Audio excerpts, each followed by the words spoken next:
Hi friends, இன்றைக்கி மதியானம் lunch special தான்.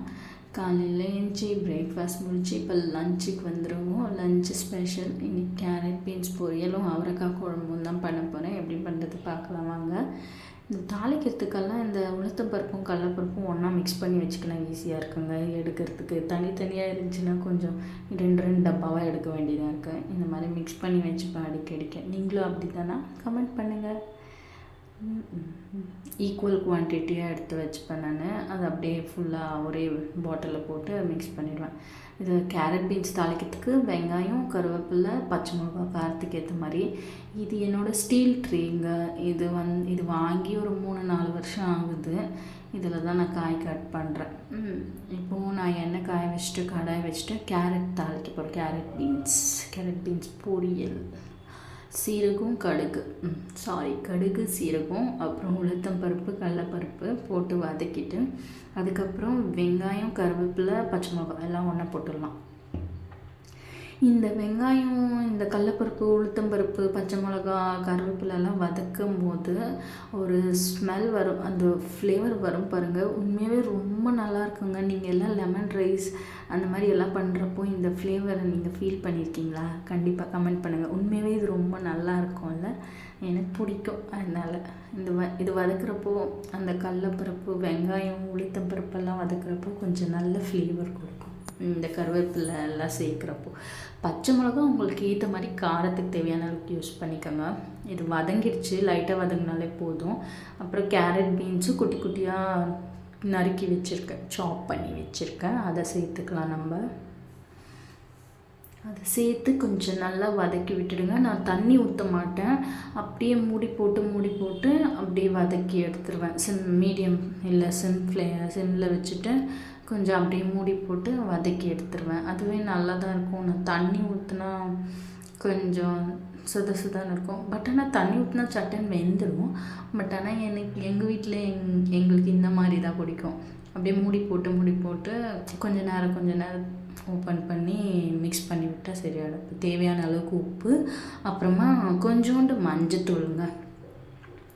உங்களுக்கு தேவைன்னா இதில் முட்டை கூட நீங்கள் ஆட் பண்ணிக்கலாம் லாஸ்ட்டாக, காயெல்லாம் வெந்துட்டு பிறகு. இன்றைக்கி நான் தேங்காய் ஆட் பண்ணியிருக்கேன். என் பொண்ணுக்கு முட்டை போட்டால் ரொம்ப பிடிக்கும். பட் ஆனால் இன்றைக்கி நான் தேங்காய் தான் போட்டிருக்கேன்.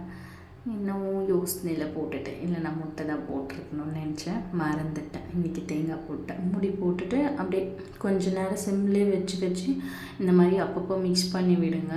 அப்பப்போ மிக்ஸ் பண்ணி விட்டிங்கன்னா பாருங்கள், இந்த மாதிரி பண்ணுறப்போ கொஞ்சம் வெந்துட்டுருக்கும்.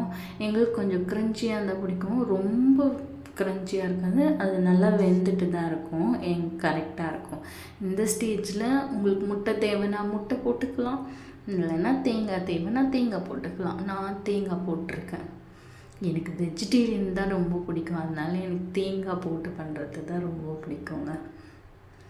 என் குக்கிங்கில் நிறைய தேங்காய் இருக்கும், அது ஏன்னு தெரியல. எனக்கு தேங்காய் போடுறது குழம்புல இந்த மாதிரி காயிலெல்லாம் போடுறது ரொம்ப பிடிக்கும். உங்களுக்கு யாருக்குன்னா பிடிக்குன்னா கமெண்ட் பண்ணுங்கள். இப்போ இதை தேங்காய் போட்டுட்டு கொஞ்சம் சிம்லேயே வச்சுட்டு நல்லா வதக்கிடுங்க. இப்போ இது ரெடி ஆகிடுச்சு. ரெடி ஆனோடனே யாருக்கெல்லாம் இந்த மாதிரி இப்படி எடுத்து இப்படி வாயில் போட்டு டேஸ்ட் பண்ண தோணுது. நல்லா இருக்குங்க, சூப்பர். இந்த பொரியல். நெக்ஸ்ட்டு குழம்பு வச்சிடலாமா? அவரைக்காய் காரக்குழம்புங்க.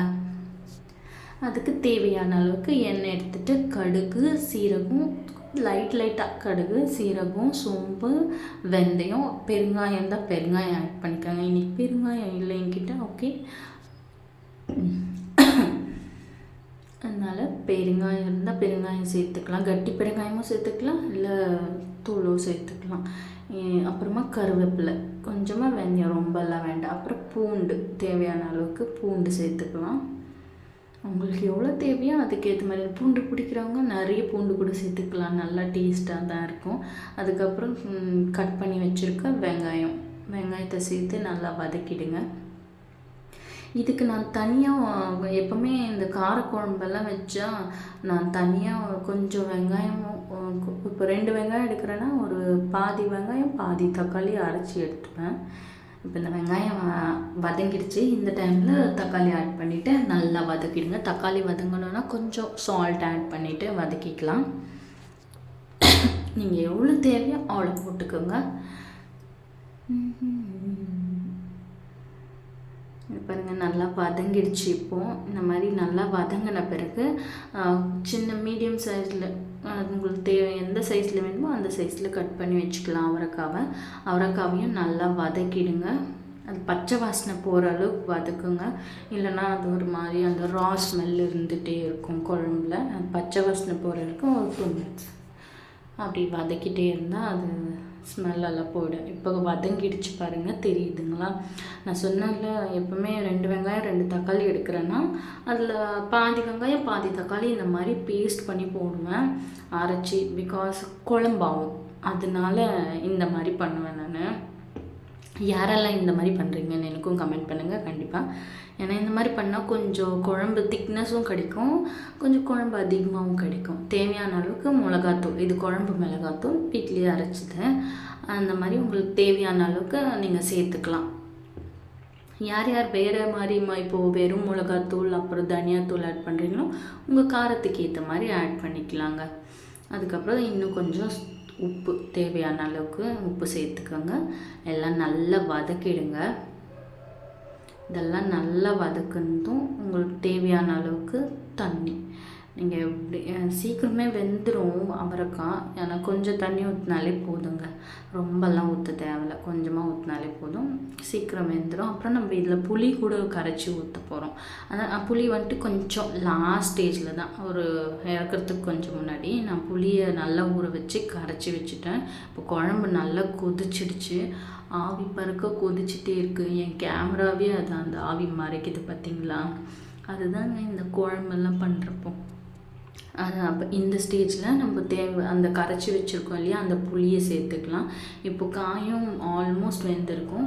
இந்த ஸ்டேஜில் புளியெல்லாம் ஊற்றிட்டு கொஞ்சம் நேரம் நல்லா கொதிக்க விட்டிங்கன்னா இப்போ இந்த குழம்பு இன்னொரு 2 minutes நல்லா மூடி போட்டுட்டு நல்லா கொதிக்க விட்டுடுங்க. கொதிக்க விட்டுட்டிங்கன்னா நல்லா திக்னஸ் வந்துடும். இப்போ ஆல்மோஸ்ட் ரெடி ஆகிடுச்சு. இந்த ஸ்டேஜில் நம்ம கொத்தமல்லி போட்டு இறக்கிடலாம். ஓகேங்களா? அவரைக்காய் காரக்குழம்புங்க. இந்த மாதிரி அவரைக்காய் குழம்புக்கெல்லாம் கொஞ்சம் சைட் டிஷ் இந்த மாதிரி கேரட் பீன்ஸ் பொரியல் இருந்தால் தான் நல்லா இருக்கும்ல. அதனால நான் எப்பவுமே காரக்குழம்பு வச்சேன்னா இந்த மாதிரி பொரியல் தான் செய்வேன் நான் மோஸ்ட்லி. அந்த மாதிரி இப்போது குழம்பு ரெடி ஆகிடுச்சு. இப்போது நம்ம வந்துட்டு சர்விங்க்கு போயிடலாமா? இந்த குழம்பு